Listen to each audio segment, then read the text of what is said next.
nous. Sortez! Oh, sortez de ce chaos! Venez au Dieu vivant! Venez à la parole! Et la parole a été faite chair et a habité parmi nous. Et maintenant, il est dans notre chair. Il habite parmi nous. Sortez et servez le Dieu vivant.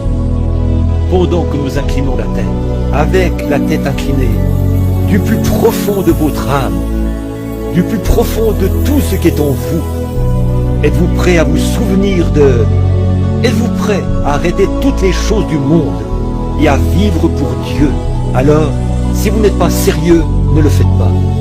Mais si vous l'êtes, de tout votre cœur, que vous êtes maintenant convaincu, comme Jésus l'a dit à la fin de son ministère, croyez-vous maintenant?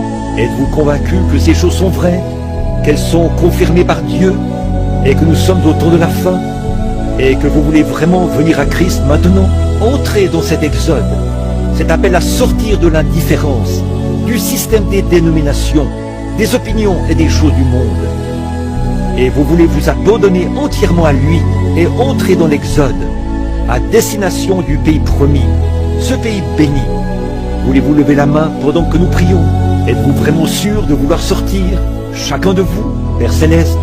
Ceux qui ont les mains levées, puissent-ils sortir maintenant, Seigneur? Que le Saint-Esprit, selon la promesse de la parole, que le Saint-Esprit descende dans leur cœur. Dans notre assemblée, il y avait une vingtaine de mains, je pense, Père, de ceux qui sont convaincus et qui savent que c'est vrai, et ils veulent sortir.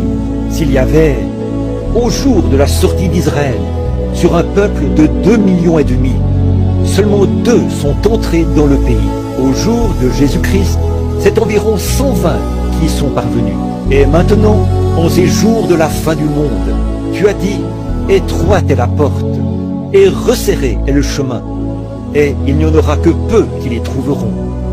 Mais spacieux est le chemin qui mène à la perdition, et il y en aura beaucoup qui entreront par là. Ces paroles ne peuvent pas faillir, elles sont de toi. Maintenant, je prie pour eux, Seigneur.